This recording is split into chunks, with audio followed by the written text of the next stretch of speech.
good evening. Kaya may gagawin tayo. Ito, madali lang to, kayang-kaya nyo rin to. I-bobor lang natin, boboroutin lang natin tong click. Maliit lang naman, 71. Yung inner diameter. Eh, ang inner diameter nito ay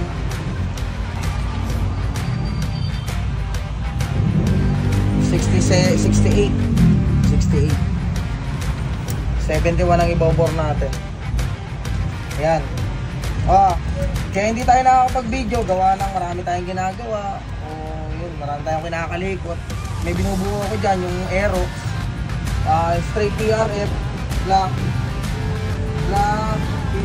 cylinder head, crankshaft, pitch bike, throttle body, TSMP, pitch bike din ang camshaft, saka valve spring natin, PRF. Ayan, maya siguro, umaandar na yun. Ngayon, nalilibang ako paggagawa nun. Tsaka yung mga align chassis natin, dami, yung mga hinihilot natin chassis, nakita nyo naman doon, nakapila. Kaya yun ang kinakalikot natin. Yung Suzuki nga pala, nagdala ng Suzuki, punta kayo, tignan nyo yung Suzuki nyo kasi gawa ng malapit na rin yun. Pinrest ko na kanina ilalayin ko na. Yung Aerox, waiting ka lang muna dyan. O yung may-ari nung na Kimco, mag-update na kayo kung anong dapat natin gawin doon mga amo. Kasi natetenga yung motor nyo doon. Okay, game na. Tumula tayo rito.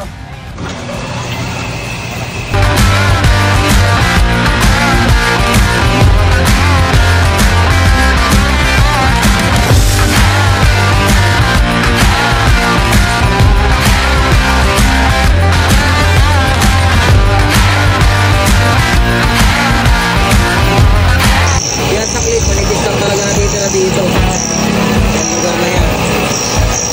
Pagka gusto mo ng mas malaking bore, ito hihinangin niya kasi servicing okay lang. Okay, diretso na.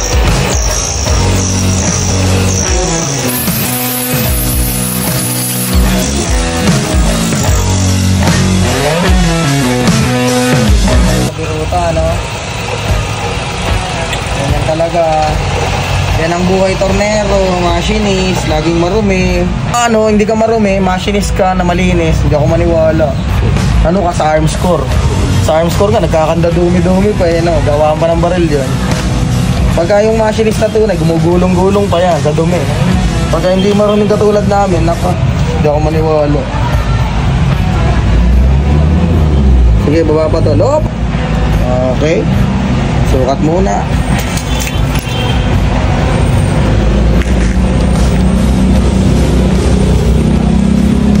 Ayan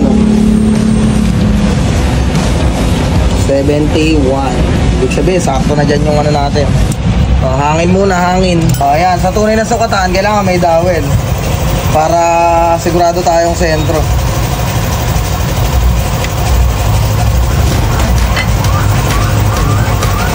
Swak pop. Kasi nahuhulog madali lang yan, kaya-kaya nyo yan. Sa lahat na magpapagawa ng ganito, punta lang tayo rito sa number 1 o JP Rizal, Barangay Nangka.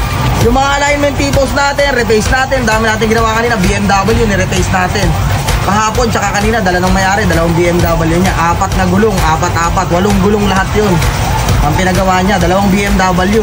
Nagke-cater din tayo sa mga sasakyan, mga repace nyo. Pag naramdaman nyo yung preno nyo, medyo may dribble ng ganyan, o yung manibela nyo, pag may preno kayo, mga palo, ibig sabihin yung preno sa harap, uneven surface na, nagkakaroon na po ng nagbabind, bitaw, bind, bitaw. Ganun po nangyayari, Saka yung mga rack and pinion nyo, power steering yung may tagas. Magpapasko na, pwede mo nang pa-repair yan. Punta na tayo rito sa number 1 o JP Rizal, Barangay Nangka, John Gasa. O sa number 11, General Luna Street, Barangay Banabas, San Mateo Rizal. Pagka-conversion at mga gawa ng sasakyan, paggawa ng motor, ano pang iisipin mo? Wala nang iba, John Gasa lang. Bye!